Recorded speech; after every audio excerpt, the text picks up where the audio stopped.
Whoa, hey Bill, how you doing, my friend? Hey, how you doing? I just lost my earbuds there for a minute. I'm doing great. How you doing, Jeff? I'm good. I'm good. So you lost the butter too. I did. Well, at least you've recovered them. That's a good thing. Yeah, no, Yeah, I'm doing very well, and we got a good show planned for this evening. We've got yeah. a few topics we're going to be talking about. Has the bull run turned the corner back to rising tides? Google, and let's talk about them reversing their ban on crypto stuff. XRP versus SEC, what's going on? Hmm. And Norton, the security giant in Ethereum mining. And lastly, using your electric car to generate crypto. I think that's pretty cool. That is really So, cool. welcome, Bill. Yeah, thank you, and welcome to you too, Jeff.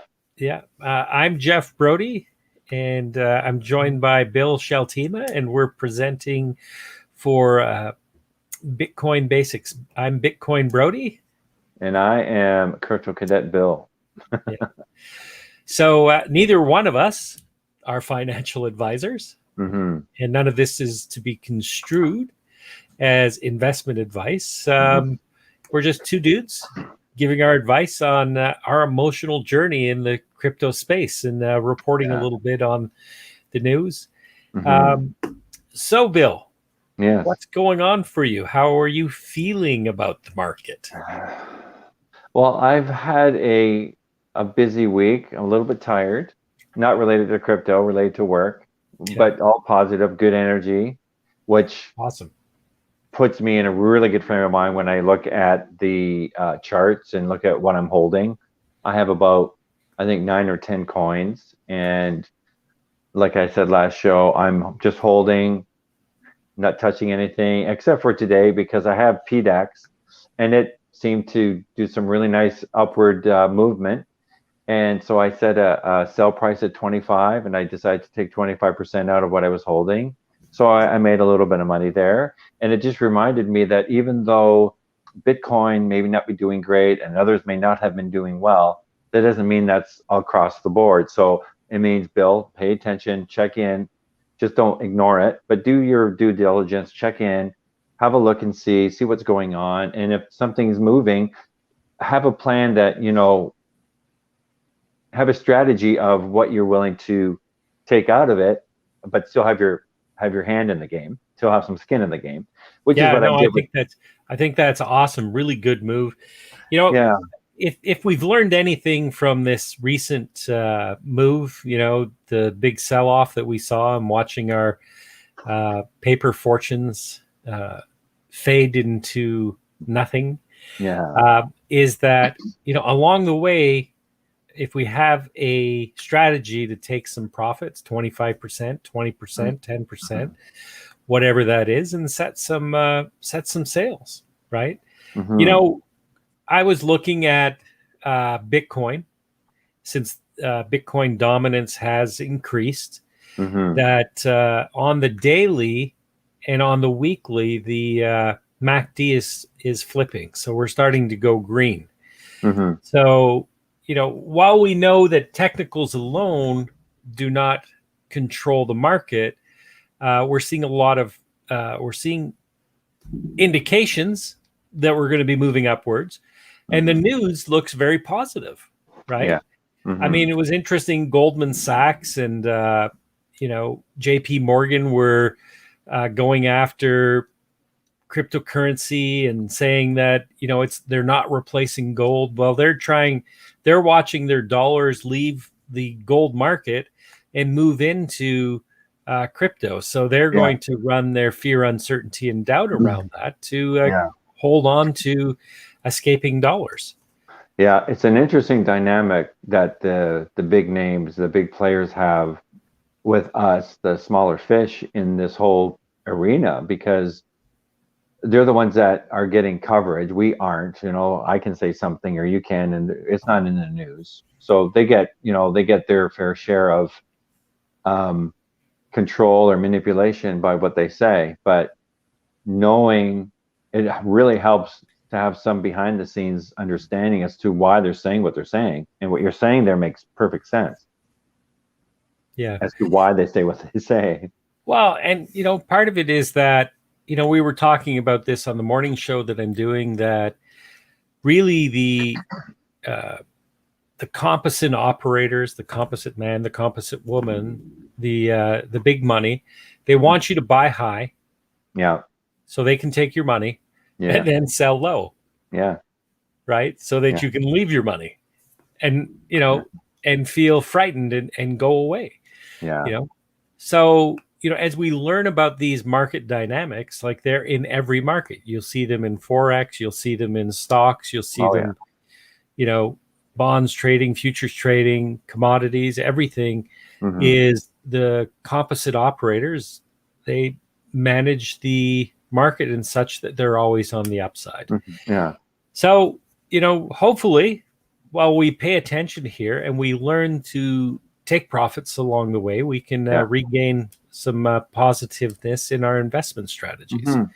Yeah, and they can be playing that game, trying to hoodwink people, and use fear, but then we can do the same thing. It's like, okay, if that's how you're going to play it, then we're going to be more watchful, and when things start to get heated up, we're going to take our profits, and when things drop, we're going to buy back in. So we can use that understanding of what they're doing to our benefit, and not allow them to, take our hard-earned money and our investments. Yeah, what's interesting is I set a stop loss on my Ethereum that I'm holding, and I sold out my entire position on Ethereum, and I forgot to Wow. check on it. So I went back in today, and it's like, oh, it's been 3 days because I have it in a separate account. And I was looking at it going, oh, I got to buy back in. Here I'm thinking I'm up $300. So the Right. reality was my purchase price was up $300. Yeah. So I got back in. And the interesting thing is Ethereum has climbed almost $100 today. So has, Bitcoin's gone up $300. So we're starting to see, these 1% gains happening. Hmm. So it's the market is definitely moving upwards.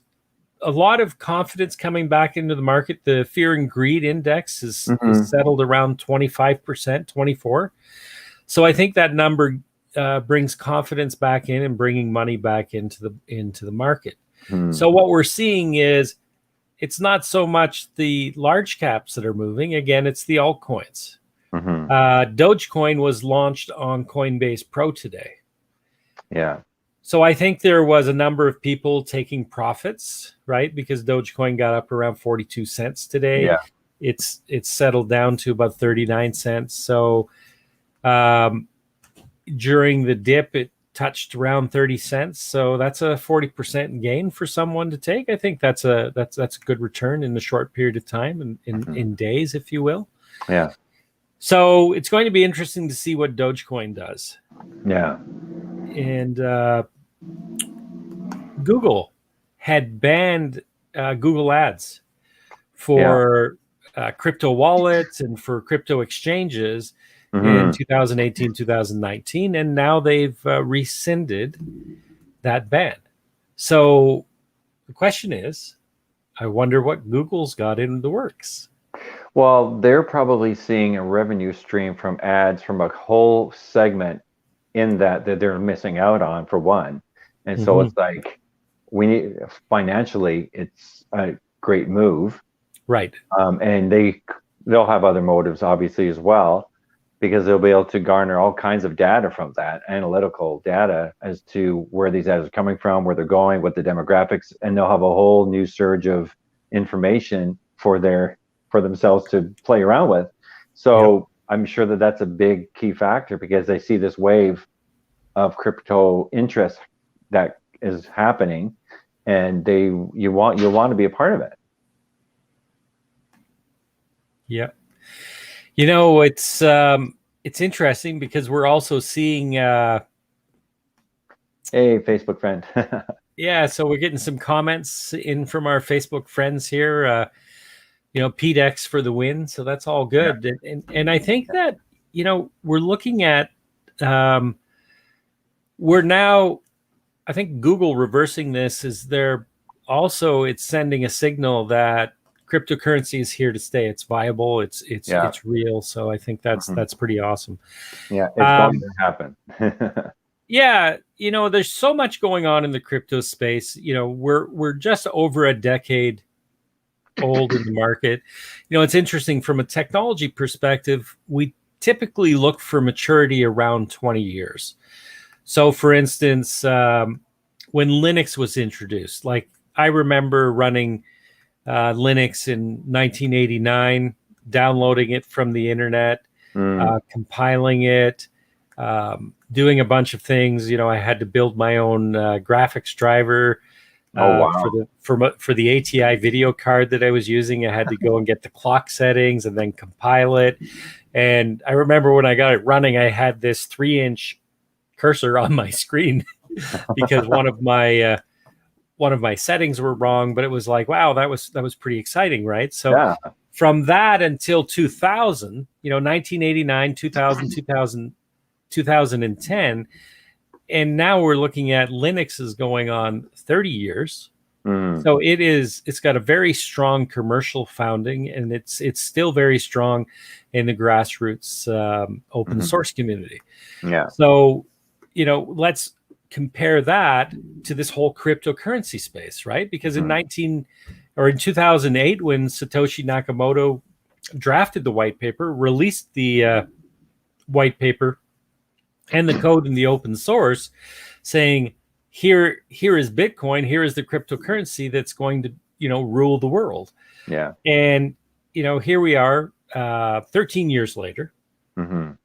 And this bear market cycle, crypto's doing real things. Mind you, $1.7 trillion is not a lot of money in the big scheme of the investment world. $1.7 trillion isn't chump change to me or you, I don't think. No. So there's some life-changing zeros in there for certain. So I think that we're seeing some really exciting things. I was reading today where Vitalik Buterin was talking about ETH 2.0 may be permanently delayed, and it's not a technology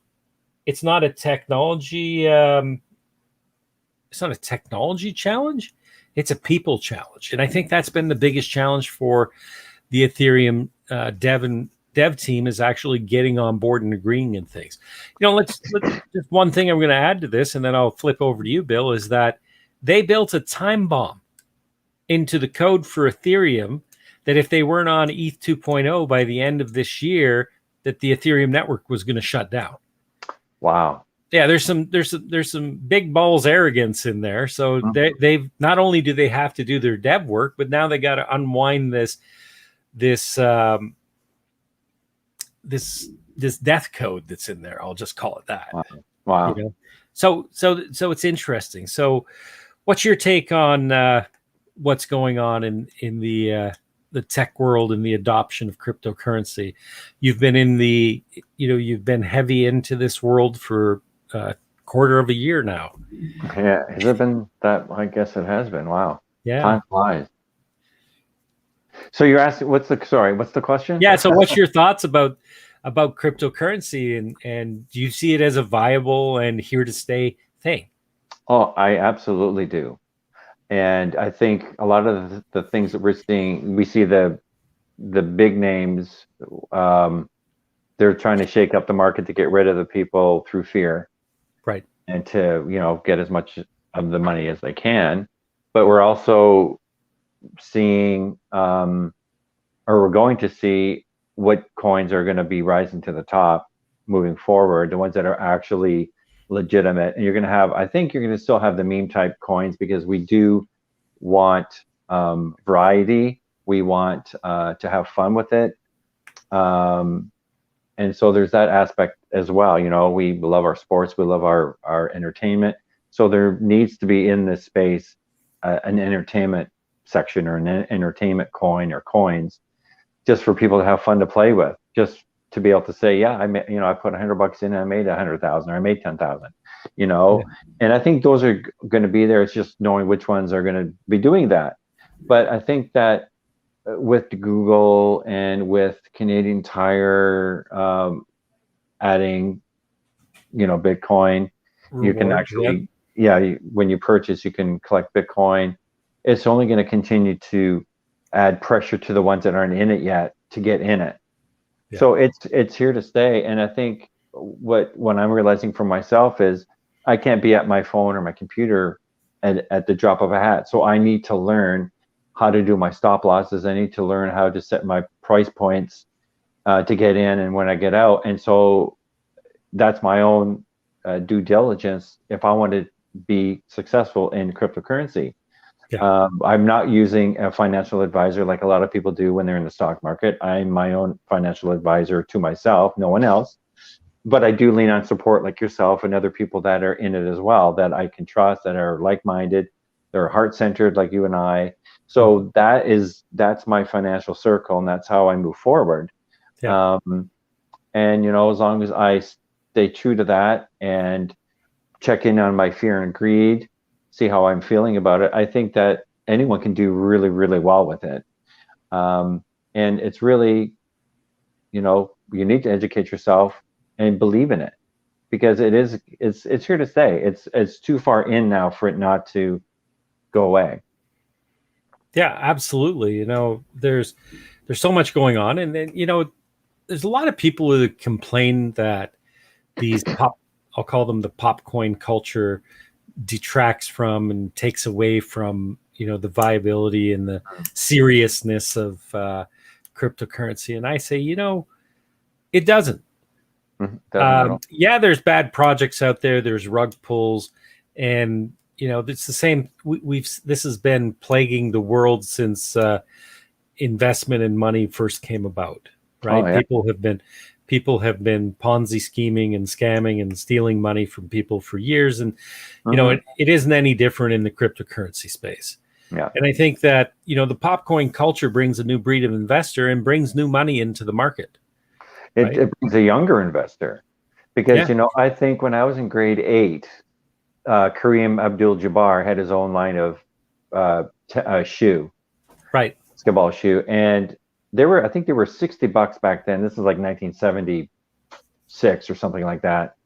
And it's like I got a pair, and I had to bug my mom for a long time to get one, my mom and dad. But there are guys out there that they have no problem dropping $300-400 on a pair of tennis shoes or sneakers, or $500 on a skateboard. So these guys, these younger guys, that's not a deal. It's like, oh, I'm going to spend that much money on a meme coin, and I'm turn around, I'll make 30 grand off it in a few weeks, right? They're totally in it. So that's a whole new segment that isn't typically involved in investing, or weren't able to. And now here they are. And we're talking millions, not just a few hundred or 1,000. We're talking a large segment of society. Yeah. So it's not really taking money away from Bitcoin or Ethereum. It's just, it's appealing to a marketplace that otherwise wasn't accessible. And it's the same thing. Like, here we are, the OGs, the old guys of social media, hanging on to Facebook, and the newer generation aren't on Facebook. They're on Twitch. They're, TikTok, all of these other platforms, Telegram, Discord, you name it, they're using these. And the Facebook groups are for the old folks. Times they are changing. And so that's the same thing with these meme coins versus the primary coins. It's very interesting. One of the things I wanted to talk about was XRP. Right. So XRP, being one of our top 10 coins, has been embroiled in a legal battle with the SEC, the United States, Securities Exchange Commission, and where the Security Exchange Commission had alleged that the founders of XRP were offering for sale a security in the U.S. Market.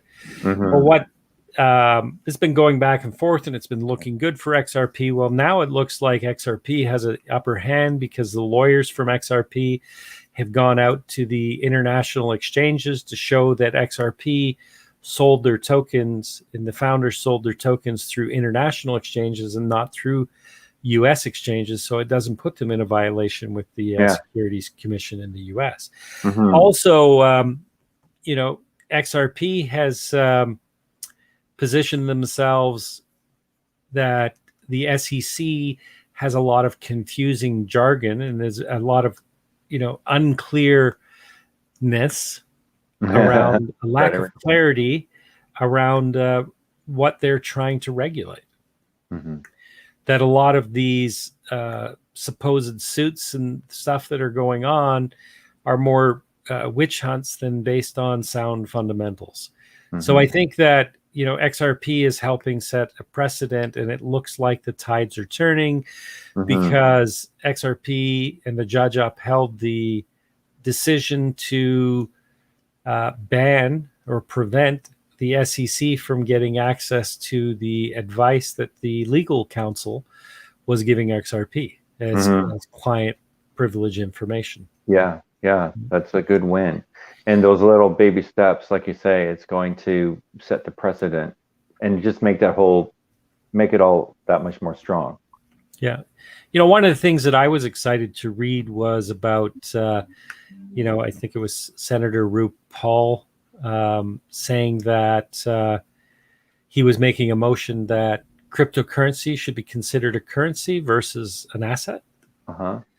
And so that the taxation is appropriate in the same way that you would have currency gains. So I think when we start seeing political members making similar movements, that we may be starting some precedent-setting movements, and I'd like to see that happen worldwide.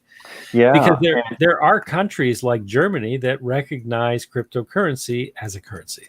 Yeah, and the more politicians that invest in cryptocurrency would agree and would add their voices to that ensemble, right? Yep. So that's really, really good. That's exciting. So let's turn the corner on the news a little bit in that Norton, the cybersecurity giant, the security company, has announced that they're making it safe for everyone to mine Ethereum.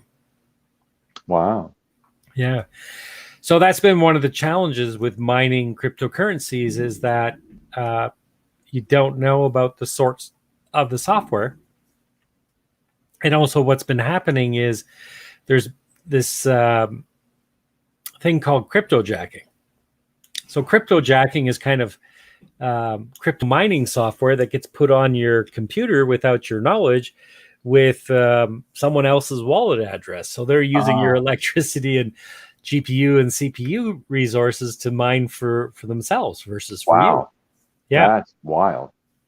Yeah, so that had been going on for years. So Norton is saying that they're going to make it safe for you to mine. Yeah, that's another great move. Yeah. And did you hear the news about Daymark electric cars? I caught wind of that earlier. I think I saw that this morning when I got up. The heading was Tesla's competitor.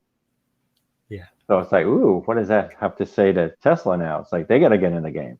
Yeah. So so Daymark was saying that when you park your car, you can have the car mine for Bitcoin, Ethereum, and Dogecoin, to name a few cryptocurrencies. That's incredible. And then also use the car as a, the car has its own wallet, so that when you're going through tolls and stuff like this where payments need to be made, that the car could actually make the payments directly out of your wallet for you. You see, things like that is what's really going to get people excited. And it's really people are going to want to get involved. They're going to want to get that vehicle. And people, even if they're not interested in it, they're going to say, what's going on with this cryptocurrency? I need to find out more. Because the stuff going on that is, number one, it's really cool. And it's when you start to dig into what it's all about, it's really, really good. And it's really exciting. Yeah. we talked about, so we have the car that can mine. We talked about the mining on the moon. Yeah. And then we talked about using the gas off at the oil rigs and using that to generate and run mining operations on site. So, these fantastic ideas of how to take waste and reuse it. I mean, talk about going green and doing what we can for the planet. Yeah. That's just really, it's pretty cool time, really amazing times we're in. Oh, it's a very amazing time. And, so we've got sustainable energy. We've got people taking a look at, normally what happens is when oil companies go out and they're drilling off the wells, is they usually just let the natural gas flame off into the atmosphere. Mm-hmm. They basically uncap the well, and while the natural gas is blowing into the atmosphere, they light it on fire. Yeah. Yeah. So, they're just putting, carbon pollution into the atmosphere. Mm-hmm. Now we're actually taking that and we're harnessing it and we're utilizing it to drive cryptocurrency. Mm-hmm. Isn't there an underwater version as well that takes underwater currents? Yeah. There's so many ways of doing this, tidal shifts and generating electricity. Mm-hmm. So I think that the future can be green. It's just we have to look at the way we do things. Mm. It was interesting. I was talking to my son, and we were talking about mining and building out a solar panel farm on our roof. And he was saying that a friend of his mining rigs run off solar energy in the day. Mm-hmm. And then he flips to grid power at night, because he said building out the battery system required to store that much energy. He said it wasn't feasible because he can buy electricity at night much cheaper, and that they have a small battery system to support the house, so that the house is always running off of solar energy. But his small mining operation, a couple of rigs, is running off the solar array during the day. Wow! So I think there's a lot of things that are going on, and we can reduce our solar, or we can reduce our carbon footprint, and do things to green the world of cryptocurrency. Mm-hmm. Absolutely. Did you happen to see, just off the top of my head, I just thought of it, the Ethereum coin that's like a cold wallet? It's not ringing a bell. Doesn't mean I didn't see it though. Okay. I just had, I was skimming through some news and it showed up. It's like an Ethereum. It's like for Ethereum, to a cold wallet for Ethereum, but it's like Ethereum coin, which Cool. I thought was kind of cool. Yeah, no, that sounds really cool. I think there's a lot of really good innovations going on. It's interesting is my approach to the market is a little bit more conservative this time. I'm pretty much holding top 10 coins. Yeah. And I've got one altcoin that's not in the top 10 that I'm holding. Well, two actually. I have Matic. Yeah. Polygon, because that layer 2 scaling solution for the Ethereum network, especially with the delay of Ethereum 2.0 and proof of stake. So, we know the importance of Polygon Matic for doing the transaction handling, as well as, immutable for the NFT projects. I know that Ecomi, Vive, that's the other project I have, the NFT project for collectibles.